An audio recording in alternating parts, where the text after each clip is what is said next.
SSC পরীক্ষায় আসা অন্যতম সহজ একটা টপিক হলো ট্যাগ কোশ্চেন। ট্যাগ কোশ্চেন মানে কি? ট্যাগ শব্দের অর্থ যুক্ত করা, আর কোশ্চেন মানে হলো প্রশ্ন। এখন আমরা এই ট্যাগ কোশ্চেন বা প্রশ্ন যুক্ত করা, সাধারণ একটা বাক্যের সাথে শেষে প্রশ্ন কিভাবে যুক্ত করে দেওয়া হয় সেই নিয়মটা শিখবো। এসএসসি পরীক্ষাতে 5 মার্কের জন্য এই প্রশ্নটা প্রতি বছরই আসে এবং এটা খুবই সহজ। দেখো, এই কয়টা নিয়ম যদি তোমার মনে থাকে আর এই অক্সিলিয়ারি ভার্ব গুলো যদি তোমার জানা থাকে, তাহলে তুমি খুব সহজেই ট্যাগ কোশ্চেন সলভ করতে পারবে। দেখো, প্রথমেই আমাদের যে নিয়মটা এখানে বলেছি, অক্সিলারি ভার্ব দিয়ে প্রশ্ন করতে হবে। 2 নম্বরে বলেছি কি, অক্সিলারি ভার্ব না থাকলে ডু ডিড ডাজ দিয়ে প্রশ্ন করতে হবে। বাক্যটা যদি হ্যাঁ বোধক হয় তাহলে ট্যাগ হবে না বোধক, আর বাক্যটা যদি না বোধক হয় তাহলে ট্যাগ হবে হ্যাঁ বোধক। এটা কিন্তু মনে রাখবে, যদি না বোধক হয় তাহলে হ্যাঁ বোধক, আর হ্যাঁ বোধক হলে না বোধক। কোন বাক্য যদি শুধু লেট দিয়ে শুরু হয়, খেয়াল করো, let me, let him, let them, এই ধরনের শব্দ দিয়ে যদি শুরু হয় তাহলে সেটা ট্যাগ কোশ্চেন হবে হচ্ছে উইল ইউ। সেটা ট্যাগ কোশ্চেন কি হবে? Will you. ক্ষেত্র বিশেষে ওয়ান্ট ইউ ইউজ করা যায়। দেখো, তারপরে বলেছে কি, লেটস বা লেটাস। কোন বাক্যে যদি লেটস বা লেটাস দিয়ে বাক্যটা শুরু হয় সেটা ট্যাগ কোশ্চেন হবে শ্যাল উই। মনে রাখবে, এই যে লেট আর লেটস এর নিয়ম থেকে প্রায় প্রতি বছরই বিভিন্ন বোর্ডে প্রশ্ন থাকে। আরেকটা হচ্ছে ইম্পারেটিভ সেন্টেন্স। কোন বাক্য যদি ইম্পারেটিভ সেন্টেন্স হয়, কোন প্রশ্ন যদি ইম্পারেটিভ সেন্টেন্স হয়, সেটাকে ট্যাগ কোশ্চেন করার সময়, অবশ্যই ট্যাগ কোশ্চেন হবে উইল ইউ। এখানে আর কোনো কিছু দেখার দরকার নেই। দেখো, এই নিয়মগুলো মাথায় রাখবে, পাশে নিয়মগুলো লেখা আছে, আমরা এখানে কিছু প্রশ্ন সলভ করব। দেখো, আমরা বলেছি কি, অক্সিলারি ভার্ব দিয়ে প্রশ্ন করব। দেখো, এই বাক্যে কিন্তু অক্সিলারি ভার্ব আছে। অবশ্যই দেখবে, বাক্যটা পড়বে প্রথমেই যে অক্সিলারি ভার্ব আছে কিনা। অক্সিলারি ভার্ব কিন্তু পেয়ে গেছি, ইজ। এখন দেখবো বাক্যটা হ্যাঁ বোধক নাকি না বোধক। Modesty is a great virtue, বাক্যটা হ্যাঁ বোধক, এজন্য ইজ কে আমি ইজেন্ট করে ফেলেছি।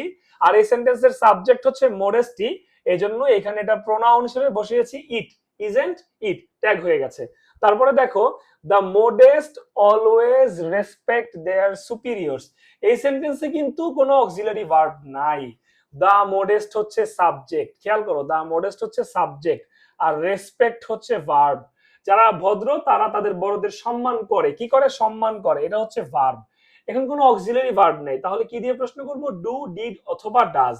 যদি প্রেজেন্ট টেন্স হয় তাহলে ডু অথবা ডাজ, আর যদি পাস্ট টেন্স হয় তাহলে ডিড। খেয়াল রাখবে কি বলেছি, যদি প্রেজেন্ট টেন্স হয় তাহলে ডু অথবা ডাজ, আর যদি পাস্ট টেন্স হয় তাহলে কি দিয়ে ট্যাগ করব? ডিড। এখন এখানে বলেছে রেসপেক্ট, তার মানে এটা প্রেজেন্ট টেন্সে আছে, হইলে ডু আর না হয়তো ডাজ হবে। দেখো, সেন্টেন্সের সাবজেক্টটা যদি প্লুরাল নাম্বার হয় তাহলে ডু হবে, আর যদি থার্ড পারসন সিঙ্গুলার হয়, খেয়াল করবে, সেন্টেন্সের সাবজেক্ট যদি থার্ড পারসন সিঙ্গুলার, যেমন ধরো হি, শি, কোন নাম, ইট, এগুলো যদি হয় তাহলে হবে ডাজ। খেয়াল করো, সেন্টেন্সের সাবজেক্ট যদি থার্ড পারসন সিঙ্গুলার হয় তাহলে ডাজ ব্যবহার করব, আর অন্য যে কোনো প্রেজেন্ট টেন্সের যদি ভার্ব থাকে এবং সাবজেক্ট যদি প্লুরাল নাম্বার হয় বা ফার্স্ট পারসন হয় বা সেকেন্ড পারসন হয়, সেক্ষেত্রে ডু ইউজ করব। এখানে তো এটা থার্ড পারসন প্লুরাল নাম্বার, এই জন্য এখানে আমরা কি ব্যবহার করেছি? ডু। আর বাক্যটা হ্যাঁ বোধক, বাক্যটা হ্যাঁ বোধক হওয়াতে এটাকে না বোধক করে দিয়েছি। আর দা মোডেস দিয়ে আমরা ভদ্র মানুষদেরকে বোঝানোর কারণে এটা প্রোনাউন হচ্ছে দে, এটা প্লুরাল নাম্বার। তারপরে আসো, দেখো এখানে আরেকটা নিয়ম আছে, এভরিবডি লাইকস আ মডেস্ট পারসন। এভরিবডি লাইকস আ মডেস্ট পারসন। এই সেন্টেন্সেও কিন্তু অক্সিলারি ভার্ব নাই। এই সেন্টেন্সেও অক্সিলারি ভার্ব নাই। অক্সিলারি ভার্ব না থাকলে কি দিয়ে প্রশ্ন করব? ডু, ডিড বা ডাজ। এখন দেখো, এভরিবডি লাইকস, এভরিবডি যদিও থার্ড পারসন সিঙ্গুলার নাম্বার, কিন্তু এটা প্রোনাউন হলো দে, আর দে এর সাথে কখনোই ডাজ বসে না, এজন্য এখানে আমরা ডু কে ডোন্ট করে বসিয়েছি।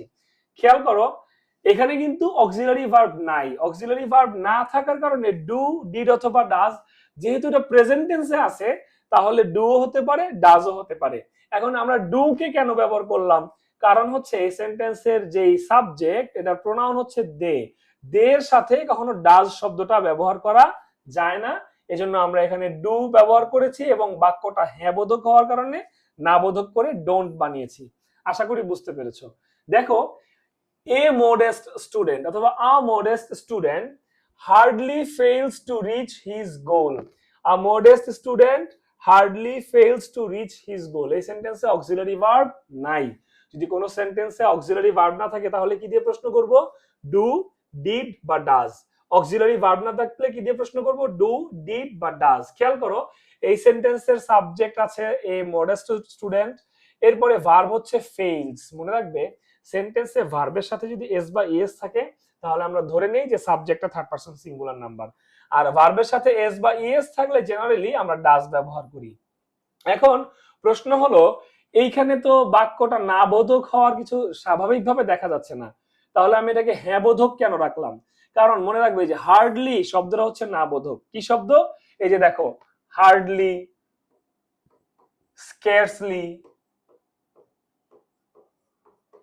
সেলডম, এগুলো হচ্ছে না বোধক শব্দ। দেখতে হ্যাঁ বোধক মনে হলো, এগুলো না বোধক শব্দ। এগুলো যদি কোনো সেন্টেন্সে থাকে তাহলে হ্যাঁ বোধক করে বাক্যটা সলভ করতে হবে। এই জন্য এখানে দেখো a modest student hardly fails to reach his goal. যেহেতু এখানে ফেইলস দেখো ভার্বের সাথে এস আছে এই জন্য ডাজ ব্যবহার করেছি, আর এটা তো বাক্যটা হার্ডলি থাকার কারণে না বোধক, এটাকে হ্যাঁ বোধক রেখেছি। আর এ মডেস্ট স্টুডেন্টের জায়গায় তুমি হি বা সি ব্যবহার করতে পারবে, কারণ এ মডেস্ট স্টুডেন্ট ছেলেও হতে পারে মেয়েও হতে পারে। এখানে দেখো let's try to be modest in our way of life. Let's থাকলে কি হবে? Shall we. লেটস থাকলে কি হবে? Shall we. এটা তো আমরা মুখস্থ করেছি। এবারে দেখো war is a curse of human civilisation. এখানে অক্সিলারি ভার্ব কি? ইজ। কি হয়ে গেছে? ইজেন্ট। আর এই সেন্টেন্সের সাবজেক্ট হচ্ছে ওয়ার, এটা একটা বস্তু, এটার প্রোনাউন হচ্ছে ইট। আশা করি বুঝতে পেরেছো। Everybody suffers from it. খেয়াল করো খুব সহজে মনে রাখবো কোন সেন্টেন্সে যদি এভরিবডি থাকে তাহলে এটার প্রোনাউন হয় দে, আর দের সাথে সবসময় ডু ব্যবহার করতে হয়। খেয়াল রাখো এভরিবডি এভরিওয়ান থাকলে তার প্রোনাউন হয় দে, আর দের সাথে সবসময় ডু ব্যবহার করতে হয় প্রেজেন্ট টেন্সে। এখানে সাফার্স এটা প্রেজেন্ট টেন্সে আছে, কিন্তু আমি এখানে কি ব্যবহার করেছি? ডোন্ট। কারণ আমরা জানি ডু থাকলে না বোধক করলে ডোন্ট করে ফেলতে হবে, না বোধক করতে হবে। Massive destruction is found everywhere. দেখো ইজ কি? একটা অক্সিলারি ভার্ব, এখানে কি হয়ে গেছে? ইজেন্ট। আর এখানে সাবজেক্ট হচ্ছে ম্যাসিভ ডিস্ট্রাকশন, অনেক বড় সড় ধ্বংসযজ্ঞ। এটা একটা বস্তু, এজন্য এটার প্রোনাউন হচ্ছে ইট। খেয়াল করো আবারও বলছি এখানে অক্সিলারি ভার্ব কি? ইজ। ইজ কি হয়ে গেছে? ইজেন্ট। আর এখানে সাবজেক্ট কি? ম্যাসিভ ডিস্ট্রাকশন, এটার প্রোনাউন হচ্ছে ইট। আশা করি বুঝতে পেরেছো। দেখো none can escape from the bombings of the enemy. none can, এই যে অক্সিলারি ভার্ব ক্যান। এখন দেখো তো অক্সিলারি ভার্ব তো পেয়ে গেছো, দ্বিতীয় কাজটা হবে বাক্যটা হ্যাঁ বোধক নাকি না বোধক। এই বাক্যটা না বোধক, নান, নো ওয়ান, না বোধক আছে। এখন এই ক্যান কি হয়ে যাবে? ক্যান ক্যানই থাকবে। যেহেতু এটা না বোধক আমি হ্যাঁ বোধক রাখবো। যদি এখানে এটা না বোধক না হয়ে হ্যাঁ বোধক হতো তাহলে আমি এখানে না বোধক করে লিখতাম Kant. none can escape from the bombings of the enemy. এখানে নাবোধককে হ্যাঁ বোধক রেখে ক্যান লিখেছি, আর নান বা নো ওয়ান এর প্রোনাউন হলো they. Everybody everyone, nobody no one, এগুলোর প্রোনাউন হলো দে। দেখো women and children আর অক্সিলারি ভার্ব পেয়ে গেছি।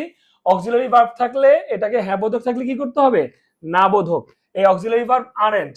আর women and children এখানে প্রোনাউন, এখানে যে এইটা plural number women and children, দেখো প্লুরাল নাম্বার হতে এটার প্রোনাউন হচ্ছে দে। আমি আশা করি তোমরা বুঝতে পেরেছো। যদি বুঝে না থাকো তাহলে কমেন্টে জানাবে, এবং কমেন্টে একটা লিংক দিচ্ছি, এখানে গিয়ে পরীক্ষা দিয়ে স্ক্রিনশট দিবে কে কত নাম্বার পেয়েছো। ধন্যবাদ।